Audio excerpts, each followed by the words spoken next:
Good morning, everybody. Let me pull up my screen and I shall begin. Can you see the presentation slides? Okay. So again, I'm very happy to be here all the way from Minnesota. And I'd like to talk about mystagogy as a way to think about the COVID worship experience. So as you know, the COVID-19 pandemic has really necessitated for millions of Catholics around the world to experience participating in the liturgy through digitally mediated means. So during the height of the pandemic, many of us turned to YouTube or Facebook to live stream or a similar platform to view and witness and prayerfully participate in the liturgy while quarantined at home for safety and health concerns. Was this real worship? What does that mean theologically? Of course, this theological question requires a lot of considerable reflection, including thinking about the experience of worship as mediated by digital means and what that means. So that's one important question. But another important question, and the one I'd like to focus on, is how do we as communities of faith create formative spaces for such conversations in the first place, so that us as the community of the church can grow and unpack this experience and move forward from it. So how do we talk about what happened during COVID, and how can that be a formative experience for us? And this is what I'd like to talk about today. So for this, I'd like to propose the lens of mystagogy as a particular way to create a formative space to invite reflection and think more intentionally about digitally mediated worship. Using mystagogy, the presentation aims to propose this formational framework for people of faith to help make sense of our experience of digitally mediated worship during COVID. Engaging in a mystagogy of our experience is both spiritually formative and allows us to think about the presence of God throughout what happened, but also can be strategic and can help communities of faith strategize about their digital communication practices moving forward. So first of all, what is mystagogy? Really briefly, this term mystagogy comes from the Greek, and it's a combination of mystis, agein, which refers to the idea of leading or conducting forward a person who has been initiated. The term is pre-Christian and had carried cultic and secular connotations. In its cultic sense, it referred to bringing an initiated person more deeply into the philosophy and to the practices of a mystery cult, such as those that were prominent in Greco-Roman antiquity, especially the first 3 centuries. The mystery cults had a deep experiential component, taking part in rituals or activities that provided the core formative opportunity for the person who took part in those. Hold on, I jumped ahead. In the Christian context, this term, the way the church began to use it, emerged around the 4th century and beyond. And we have evidence through the catechetical homilies of people like Cyril of Jerusalem, Ambrose, John Chrysostom, Theodore of Mopsuestia, these bishops who we have inherited their preaching to catechesis, catechetical context. And they use the term especially in the context then of Christian initiation, and to invite those who were newly baptized to enter more deeply into the experience of faith. And their homilies were looking back to look forward. In other words, they, through the lens of faith, they recall what has happened to those who were just baptized, and then help them open up the mysteries of faith for further growth and reflection to the neophyte. So mystagogical catechesis was really unpacking the experience to guide the believer into deeper relationship with God and the community. And in the contemporary rites of Christian initiation for adults, we see this approach renewed and practiced today. Also in our contemporary era, mystagogy in the theological way found a broader meaning, namely as a way to think about the intersection of faith and life experiences.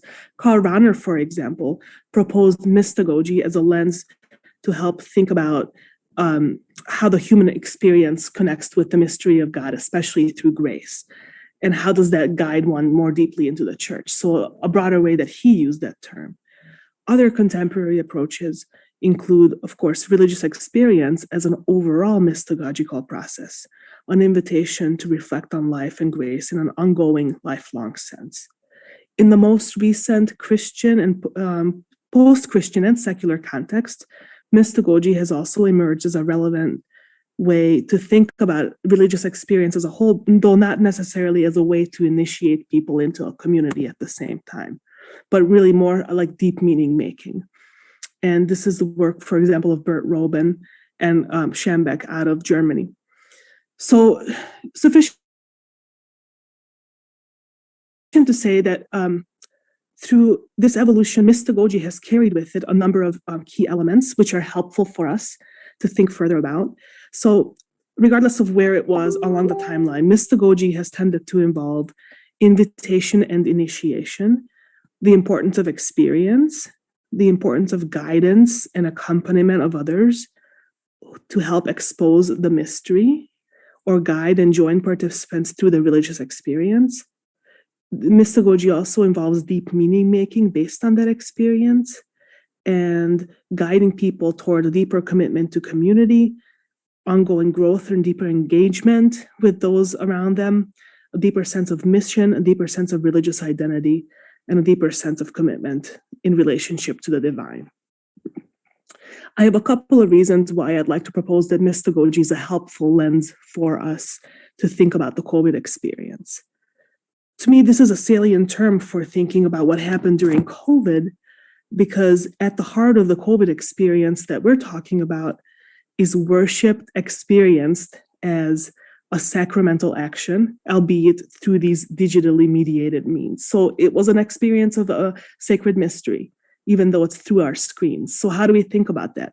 For me, these are the convergence points. Number one, both mystagogy and the COVID experience start with these deep experiential foundations. So as I say, mystagogy invites a participant into a deeper understanding of a particular experience.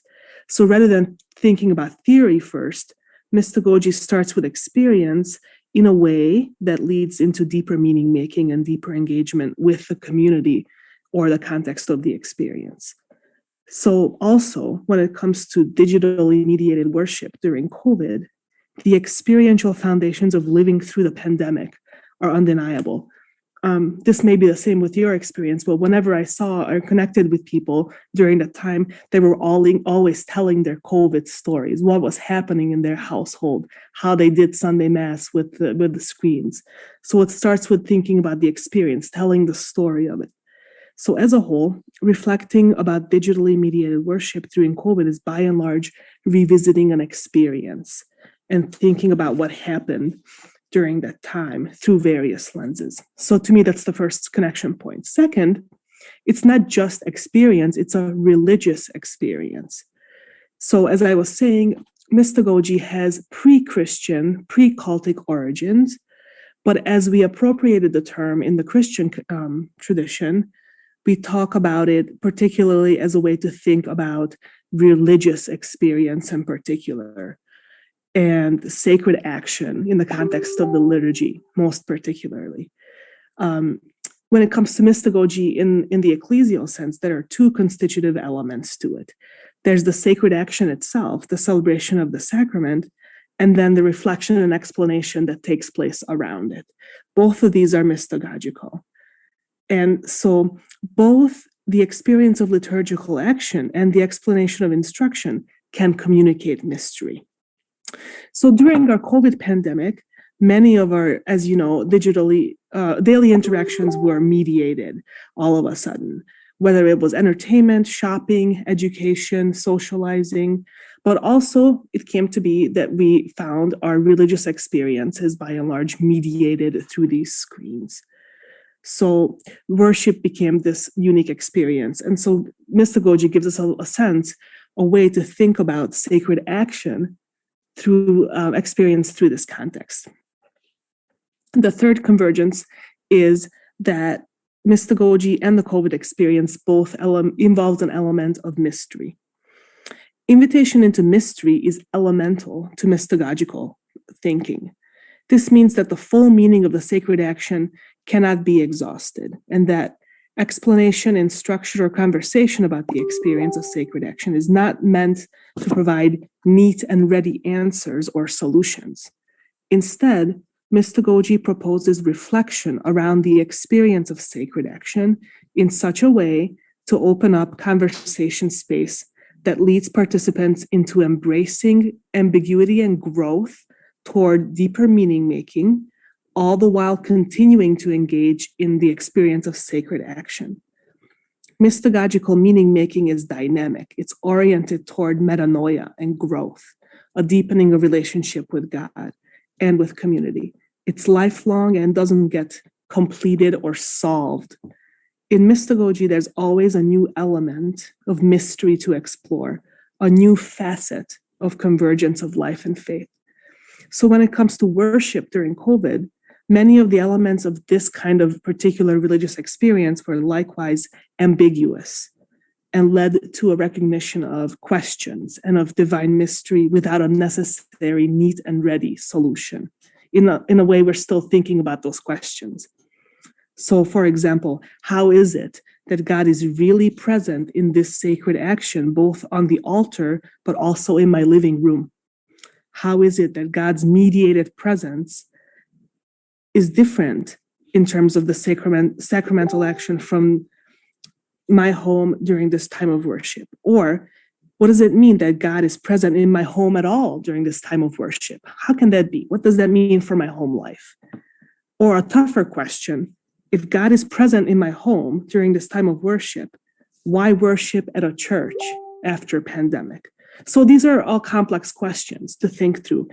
And none of them have neat, clear-cut, easy, quick answers, but rather they create theological conversation spaces that can deepen one's understanding and one's commitment and life of faith. They're all invitations into mystery. And a mystagogical approach has a good potential for holding these formative conversations. Finally, my last convergence is to draw toward community.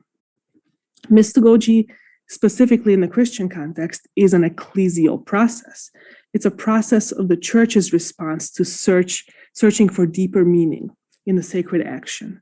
Mystagogy also shifts the gaze from looking within oneself to looking out, to look toward mission, to look toward community, to look to others. The meaning making is communal all the way through. The sacred action itself is celebrated in community, and the subsequent content of instruction or explanation also emerges from the wisdom of the community in the tradition. Likewise, the aim of mystagogy is also communal. It's to facilitate the believer's path toward communion, both with God, but also with the life of the community, the ecclesial body of Christ. Although inclusive of individual reflection, the mystagogical process is held in communion.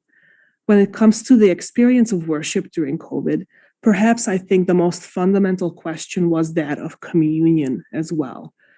We were isolated and physically separated from the sacred action, and so our communities of faith grappled with how to sustain a sense of community and communion through this challenging time.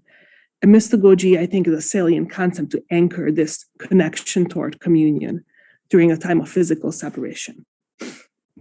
So moving forward, what might a mystagogical model for conversation look like? And so this is really a brief overview. Here on the left side, you see a couple of bullet points. I draw these from Thomas Morris's book on the Christian rite of initiation, what he proposes in there as elements to include in a mystagogical process in the context of catechesis and baptism and initiation. So for those who are newly baptized, these are some things that mystagogy might include for those, without COVID.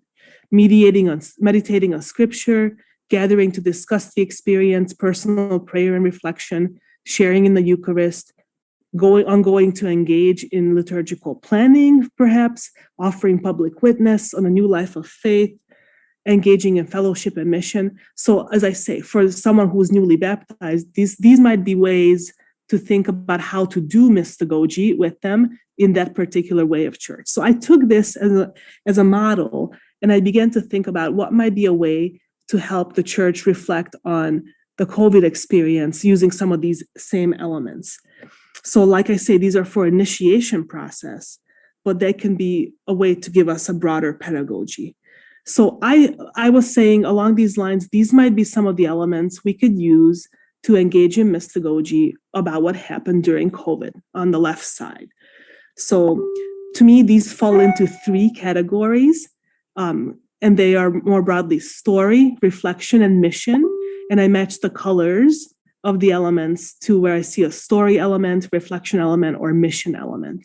So I say if we were to do mystagogy, it should include these elements. It should include an element of giving a conversation space for recalling the experience, for telling the story of what happened. I think this would be initial starting point. There would be also a reflection component, especially seeing the experience in light of the word, or performing sort of a Lexio type reflection, where we see our story in light of the greater Christian story. And then there ought to be also an element of mission, of looking outward to how we can offer wisdom or feedback or contribute to a sense of mission of the church. And these might be offering witness of our experience or COVID story, offering feedback or to help plan mediated worship online presence, even for our community of faith based on what we've experienced, or even further, engaging in outreach of those who are shut in, thinking about our own shut-in experience and see how now we could be of service of those who still continue to be shut in. So as I say, story, reflection, and mission, to me, give me a broad pedagogical framework for doing mystagogy, having a post-COVID conversation. Really briefly, I wanted to show you these pictures. This is my experience of post-COVID liturgy. These were my children in my living room. During that time, we have our mass set up here on the iPad, and then this is what it looked like with my children. So just the opportunity to think about these experiences in our households, a space for conversation, for telling that story and what that was like, a space for reflection, seeing this experience not just as the messiness and the craziness of this household, but really an opportunity for the tradition, the word of God speaking to this experience, to engage in a sense of Lexio of the experience. How is Christ present in the midst of this home, with these children, with this family? How can the word and tradition break that open? And then a sense of mission. How can this experience inspire this household, these Christians of faith, to make the community's experience better, richer, more toward serving others? We can unpack that with question. So to close, of course, there's questions that arise from this, questions to develop. I came up with a couple of them, and then I'll look forward to more comments as time allows. But one question, for example, is what would be the proper context for doing mystagogy as a community of faith? Would it be something that the whole community does? Would it be something that the church staff does as like a retreat? Would it be something we invite people to do occasionally, once in a while, as part of catechesis? Like, how would we actually do this? What would be the proper context of hosting a conversation like this? I haven't thought that through, and I'd love your feedback on that if you have thoughts on that. Another question is, the way I describe this process, it's really for those at this point who have actually hung on, if you will, during COVID by means of digitally mediated worship. So it's for the people who live streamed, who watched every week and in their living rooms prayed along. And so it's a conversation space for people who've had that experience. But what about those other members of the community who were not that committed, who maybe worship once in a while through digital media, or are just seekers or have become disengaged? This conversation, does it allow them to be part of it too? And how can we draw them into a mystagogical process? And finally, can there be some sort of convergence between mission and people thinking through this experience? So for example, those who have the opportunity to think mystagogically about how they worship during COVID, can that be not just a thought exercise or a faith formation exercise, but a way really for the church to begin to think strategically and toward mission, to how to extend their outreach towards seekers, toward those who are occasional members, those who have not returned. So can this be a formal avenue for people to lead toward a missional next step? So those are 3 questions I thought about. I'd love to hear from you more in the context of conversation. And for now, thank you for your time and attentiveness.